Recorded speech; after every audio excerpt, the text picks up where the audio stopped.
For February 16th, our reflections are about what we do when life feels heavy. Misery grows when our focus narrows, but perspective can calm the nervous system and remind us we're part of something bigger. Growth doesn't come from glorifying suffering. It comes from widening our view, trusting our inner wisdom, and taking small, inspired steps forward. Hi, I'm Candy, and I'm a mind-body coach. I also use hypnotherapy, and I am deconstructing from evangelical Christianity. And I know how mindset shapes our behavior. So in this series, I'm going to share my daily reflections from 3 different devotionals. The Book of Awakening by Mark Nepo, and that one's a little more spiritual, non-religious.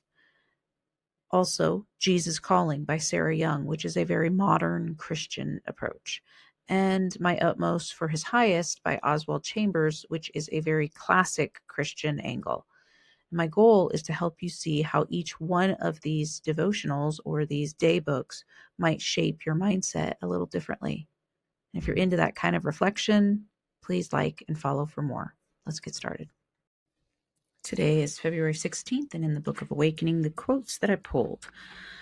The first one: if peace comes from seeing the whole, then misery stems from a loss of perspective. When we narrow our focus, the problem seems everything.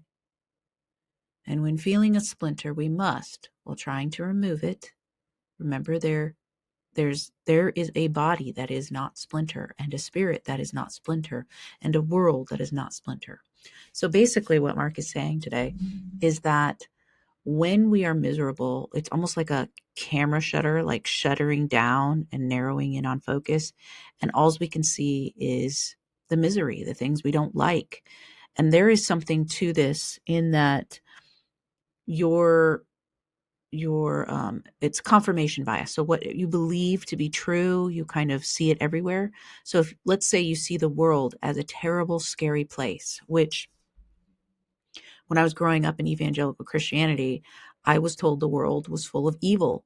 What men and women and all of us were born with an innate sinful nature. We wanted to hurt and just hurt one another and be evil. And so that's what I would see when I would see things happening in the world. Oh, look, it's just the depravity of mankind. All the wicked things we want to do and we just do without God, that's what we'll do.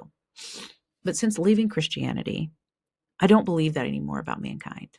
I believe we're one with Source, which is good, loving, kind, all the fruits of the Spirit: love, joy, peace, patience, kindness, goodness, gentleness, and self-control. And that's the nature. That's what we come into the world with, that nature. And the cruelty that we do comes from our programming, comes from the environment. We learn things. It gets it's like dumping dirt on top of this pure soul. And we dump dirt like, nope, tame that down, nope, hide it. And planting seeds of, that are not going to bring good fruit. And so if our focus is that mankind is good, you will see that most people are good and kind to each other. And that is true. Most of the time we can trust one another. I think COVID kind of exposed some things where we became very distrustful of one another when it came to masks and, getting the vaccine and all of that. We accused one another of being terrible people if we didn't comply, but we also needed people who didn't comply straight out with the government, because we don't need a government that thinks that people will just comply easily, just roll over and do it. We need a mixture of us. And that whole time created a distrust for one another that we didn't really have before, maybe.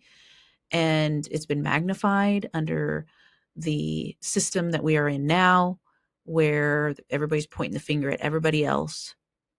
And we need to remember that when we see the corruption that's happening, we need to remember that there's others that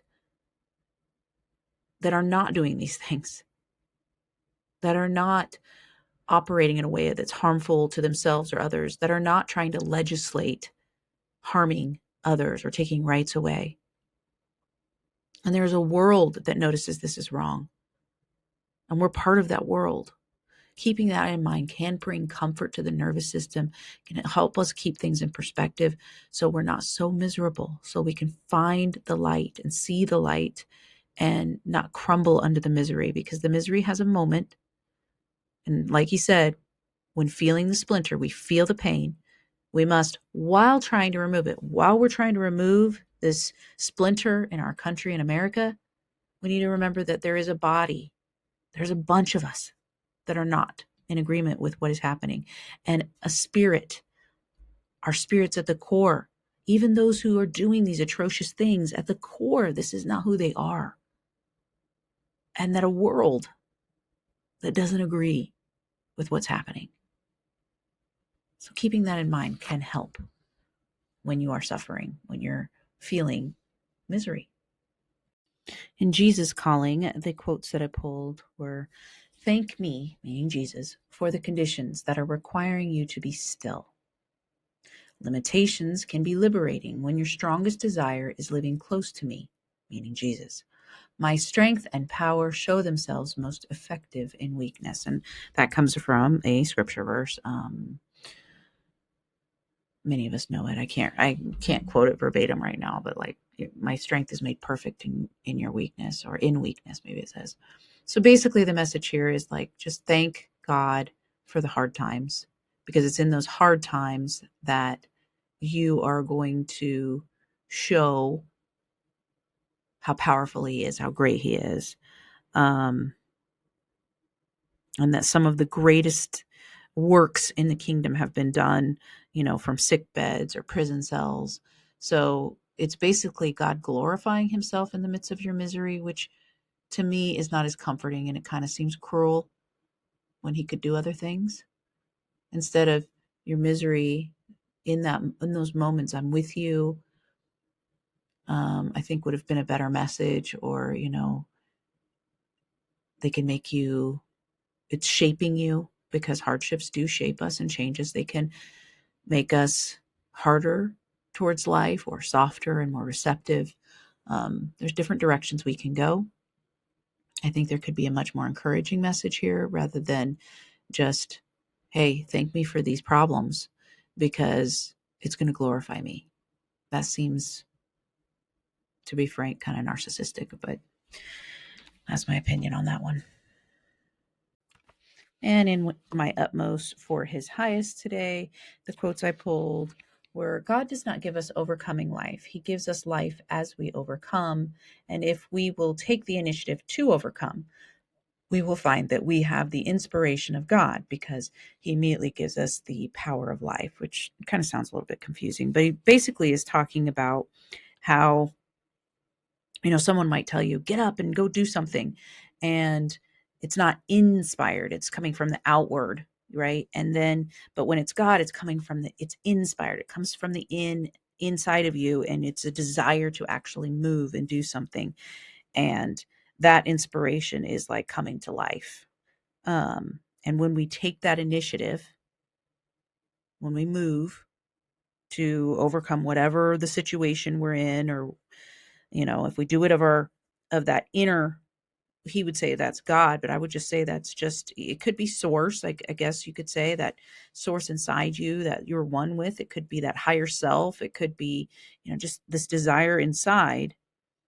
And I would say that's going to be more effective than someone just telling you to do something. So basically he's just saying, take that initiative to overcome. So get up and do the thing. He's using kind of an outward way of trying to motivate you. If you will take the initiative to overcome, you will find that you have the inspiration of God. So it's almost like, listen to my advice and take the initiative. So take that step, but don't listen to the advice of others. It's not going to help you. You have to be inspired from the inside. And really, I would just say, like, this is just common sense. When you're inspired and you want to do it, it makes all the difference in the world as to whether it's going to get done. So there's no need to attach like Jesus or God to it. You could attach source, I guess, in a way. You could say God motivated me, or I was inspired by something other than myself, but it came from within. So I guess that's all I really have to say on that one. So all three of these are kind of talking about what to do in moments of low moments of misery or of suffering, and one is like just widen out the scope, don't be so narrowly focused with your vision, figuratively and spiritually, or literally and metaphysically, or so open your perspective that there are other things that are not so miserable in your own life, and just kind of zoom out. In Jesus calling, it's more, it bring God's glory, so be glad.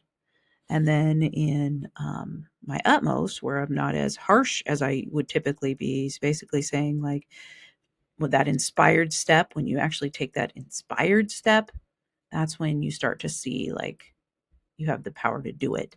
He would attribute that to God, and I would attribute that maybe to source, but you are source. You are part of source. So I don't know. Tomato, tomato. So take what you will from these and have a great day. Remember, you get to decide what you devote your thinking to today. You might not be able to control every thought that comes in, but you can definitely decide what you entertain. And whether it comes from something I've said today or something completely different, choose wisely and set an intention that truly benefits you and those around you. And if you found any value here today, don't forget to like and follow. Thank you for joining me on this journey, and let's keep our minds on what helps us love ourselves and each other a little bit better every day.